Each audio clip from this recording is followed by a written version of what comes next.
Bem, bom dia a todos. Cumprimentar aqui o nosso querido senador Cristóvão Buarque, ex-reitor da universidade onde eu tive a imensa satisfação de me formar engenheiro na área de eletrônica e telecomunicações.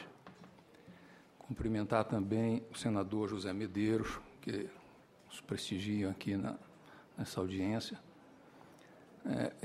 Às vezes, quando os nossos colegas de mesa também, quando eu me lembro um pouco de um comentário que eu li há algum tempo sobre, na época em que foi escrito o Leviatã, onde se dizia que o Leviatã conseguiu contrariar todos aqueles que o leram e os que não leram. Então, na telefonia, me lembra um pouco essa passagem, que parece que a telefonia móvel, ela contraria todos aqueles que têm acesso à telefonia e aqueles que também não têm acesso, porque querem ter o acesso, né? Então, esse eu acho que é o nosso grande desafio, né? A gente imaginar um país das dimensões do Brasil, né, com mais de 8 milhões de quilômetros quadrados, com 5.700 municípios, só a telefonia fixa dispõe em mais de 16 mil localidades. O acesso individual, assim, é uma tarefa bastante, vamos dizer assim, complexa, né? E é esse desafio que nós estamos enfrentando e levando essas telecomunicações aos usuários brasileiros, que eu acredito que hoje talvez seja o serviço público mais universalizado que nós temos. Para que a gente possa, eu acho que, entender, vamos dizer assim, a complexidade dessa questão, nós precisamos de indicadores que reflitam o que está ocorrendo nesse setor, né? E eu acho que eu aproveito aqui para fazer um comentário sobre o que o Levi mencionou, sobre a questão das estradas, e não é só sobre a questão das estradas, tem a questão dos distritos também. Eu acho que as empresas de telecomunicações não deveriam ter essa postura, né, de dizer assim, olha, se o regulamento não me obriga, eu não vou, né? Eu acho que elas têm que pensar nos seus consumidores, né? Se o consumidor demanda o serviço, né, por que eu preciso esperar o Estado me impor uma obrigação?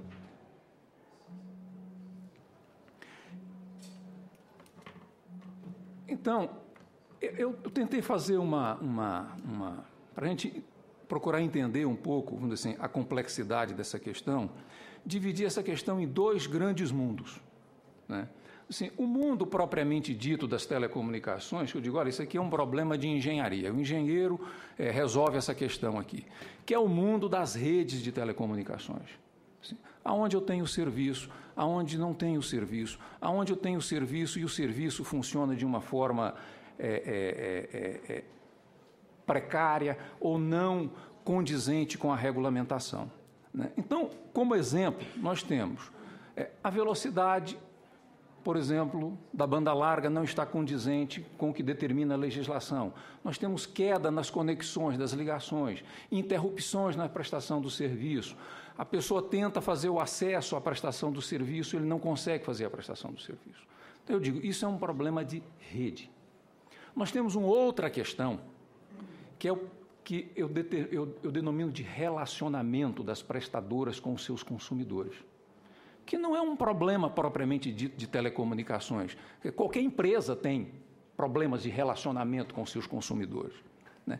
Então, são questões relativas à cobrança, à oferta de serviço. Às vezes o consumidor não entende a oferta do serviço. Ele comprou o produto, achou que estava comprando uma coisa, está comprando outra.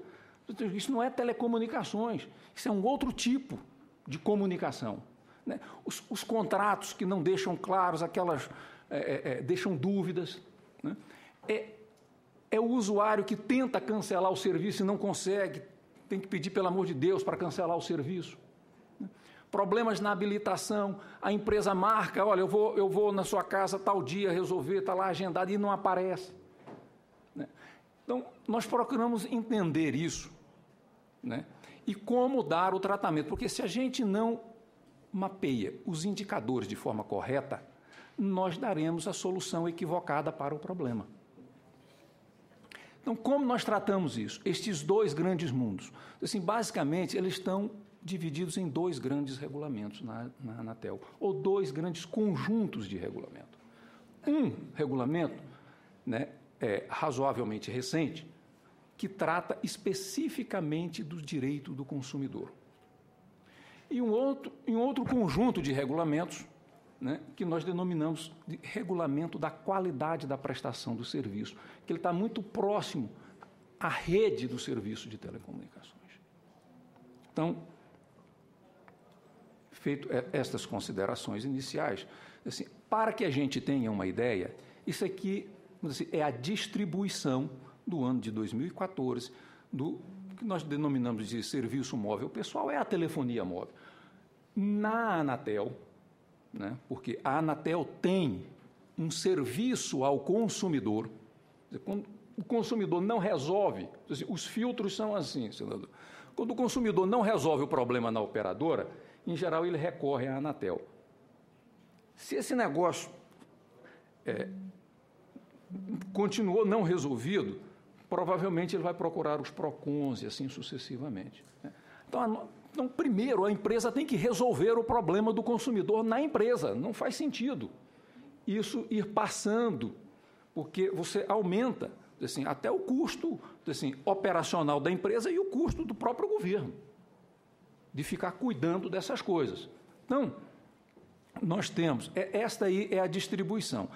Quando a gente olha para esta distribuição, e certamente não foi uma coincidência, ainda este ano, participando de uma audiência na Câmara dos Deputados, foi apresentado os dados estatísticos do SINDEC, que são razoavelmente parecidos com isso. O que eu chamaria a atenção aqui?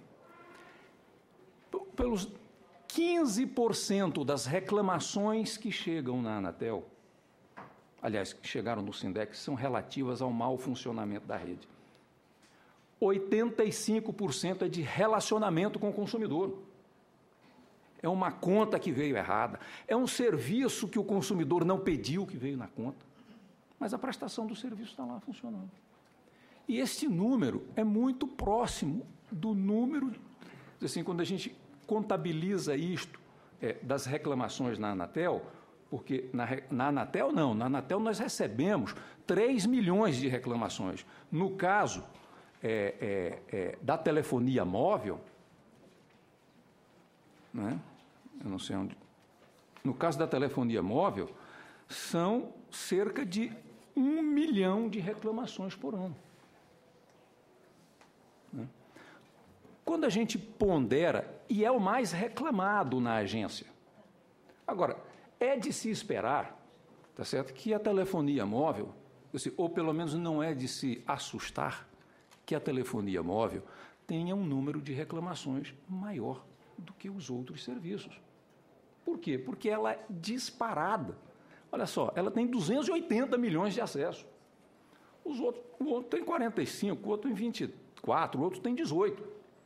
Então, quando você relativiza isso, você vê o seguinte, olha, do ponto de vista relativo, ela não é tão reclamada quanto parece. Bom, não sei se eu ainda tenho mais um tempinho, né?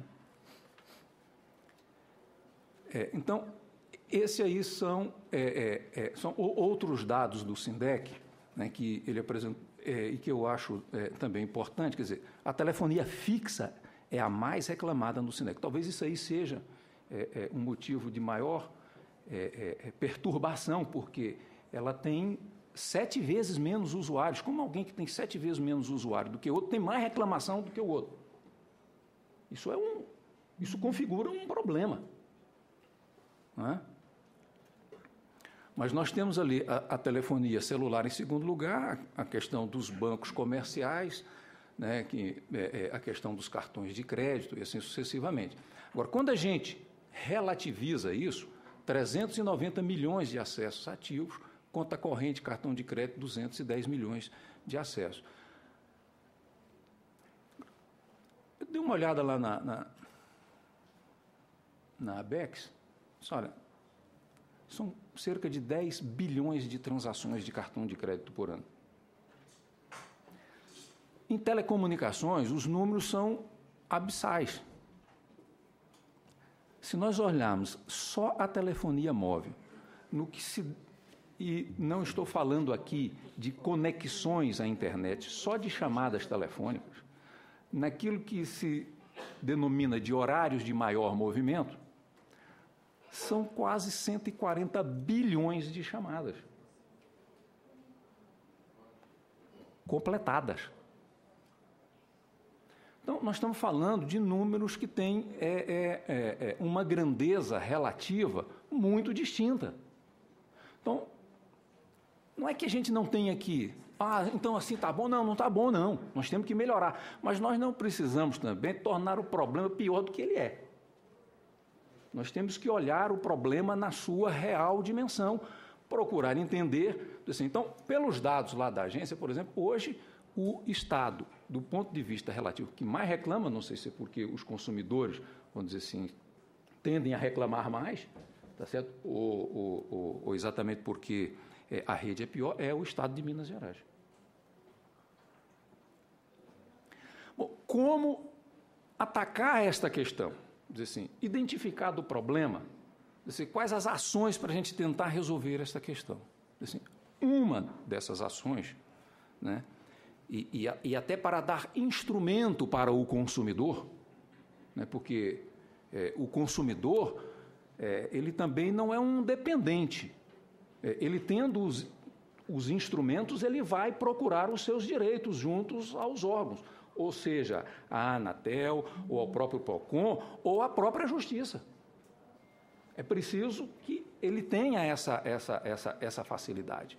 Então, nós estabelecemos e alteramos uma série de deficiências que nós percebíamos nos regulamentos anteriores, né, focando essa questão do consumidor, do relacionamento do consumidor com a prestadora.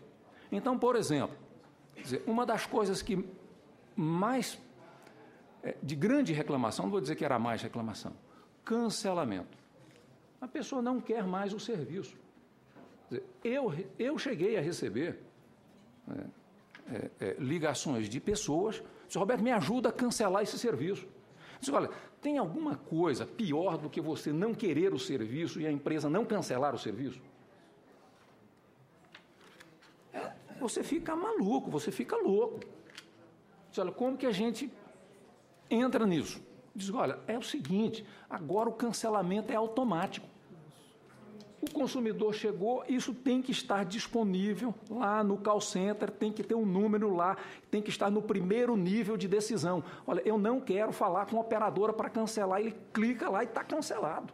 Acabou. Ele não tem mais responsabilidade. Se a empresa não cancelar, ele não vai pagar mais nada por aquilo. Mas eu digo assim, precisava disso? A minha pergunta é essa. Eu acho que não precisava. As empresas tinham que ter resolvido isso sem essa ação. Porque ela tem que olhar para o consumidor, ela não precisa ficar olhando, esperando o Estado. Olha, você tem que fazer assim, você tem que fazer assim, você tem que fazer assim. É mais ou menos como eu penso, mas não fizeram. Aí, olha, então nós temos que ir procurando dar essas ferramentas, esses instrumentos, porque isso está impossível. Né? E assim sucessivamente com outras, enfim, com outras informações. Né? A questão, por exemplo, das gravações. Né? A empresa, antes, quando o usuário ligava para a empresa, ela era obrigada a gravar, mas quando a empresa ligava para o usuário, ela não era obrigada a gravar, então ela não gravava. Então você não tinha Não, agora então você vai gravar. Então você vai gravar na entrada e na saída. Bom, e assim vai. Né? O espaço reservado ao consumidor, o histórico de todas as interações que o consumidor fez com a empresa, lá disponível no site, assim sucessivamente. Então, a gente tem uma expectativa, né, que com essa nova configuração, com este novo regulamento, uma série, tá certo, dessas reclamações passem a ser resolvidas e facilitando, né, ou seja, 85% das reclamações que chegam, o consumidor tenha mais facilidade e a gente consiga reduzir esse número, assim, facilitando a vida desse usuário, desse consumidor dos serviços de telecomunicações. Quer dizer, é claro também que apenas um instrumento, um regulamento, né, a gente não tem a expectativa que, por si só, ele vai resolver isto. Assim, as empresas têm que internalizar esta questão, né, e a Anatel tem que atuar, né, nas fiscalizações, nas avaliações das respostas dos consumidores, porque as empresas, a Anatel recebe 3 milhões de reclamações por ano. É claro que a Anatel não vai resolver o problema do cancelamento da empresa. Quem tem que cancelar é a empresa. E isso é encaminhado para a empresa. A empresa tem que dar uma resposta ao consumidor e uma resposta à Anatel. Diz, olha, o problema está resolvido. Então, o consumidor ficou satisfeito, então o problema está resolvido, não vamos atuar mais nisso. Então, nós temos que fazer o controle, essa avaliação qualitativa das respostas aos usuários. E não mandar uma resposta qualquer ao usuário.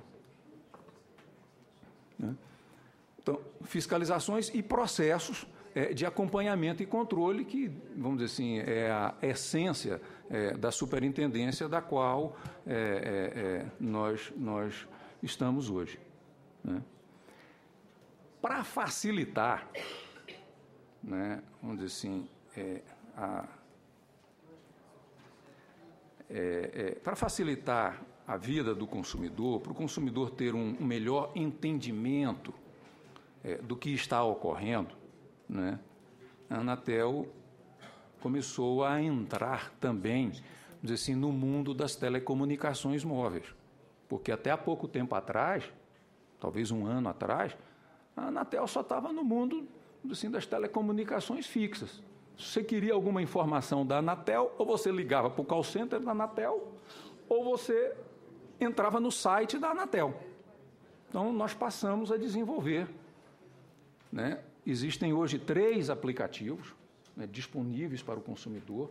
Né? Neste aplicativo, chamado Anatel Serviço Móvel, o usuário acompanha nos 5.570 municípios a localização de todas as estações radiobase, qual é o serviço que é prestado, se é 2G, se é 3G ou se é 4G.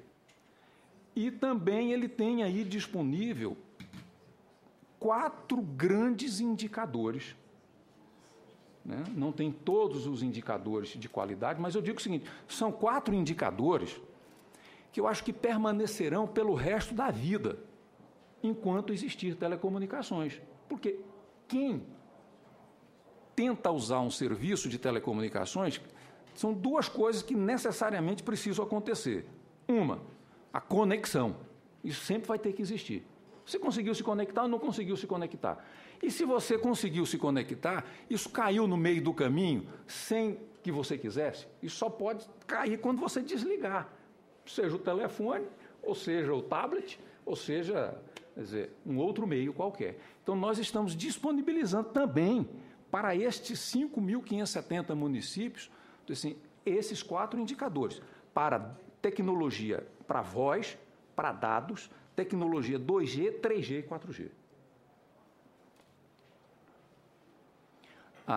Ainda no campo dos indicadores, também temos um aplicativo hoje, onde a pessoa não precisa mais pegar o telefone, ligar para a Anatel e fazer a reclamação, ela pode fazer isso do seu próprio smartphone. Qualquer local que ela tiver, ela pode fazer isso. E também um aplicativo que mede a velocidade da banda larga móvel.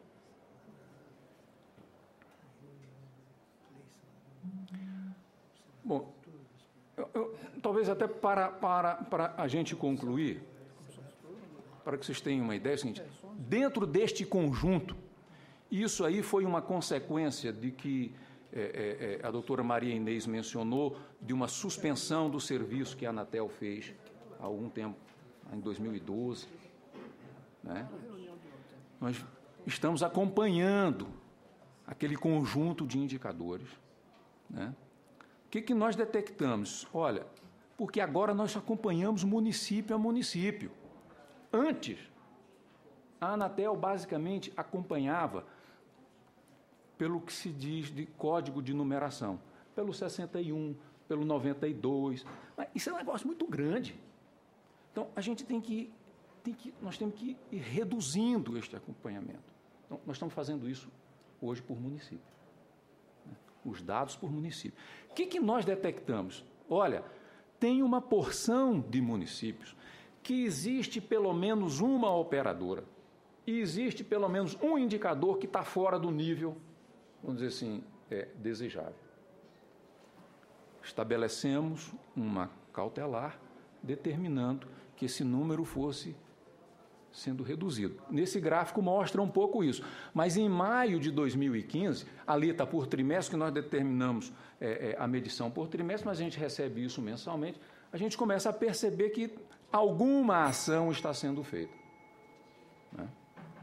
Bom, eu ainda teria mais algumas coisas, especialmente para falar sobre a questão da banda larga, da medição da banda larga móvel, que hoje isso está disponível também, quer dizer, é uma medição mensal. Hoje essa medição não é feita por município, essa medição é feita por estado, ela é feita de forma estatística. O resultado disso está também disponível no site da Anatel para que todos possam compartilhar. Mas, então, senador, eu vou encerrar aqui, porque eu acho que talvez os debates sejam até mais elucidativos. Né? E agradeço aí mais uma vez a oportunidade de estar aqui nessa comissão. Eu que agradeço em nome de todos, e eu gostaria de chamar o senador Zé Medeiros para me substituir, tendo em vista um compromisso agora às 11 horas que vamos estar instalando a Comissão do Futuro. Eu sou um membro. Voltarei aqui antes de terminar.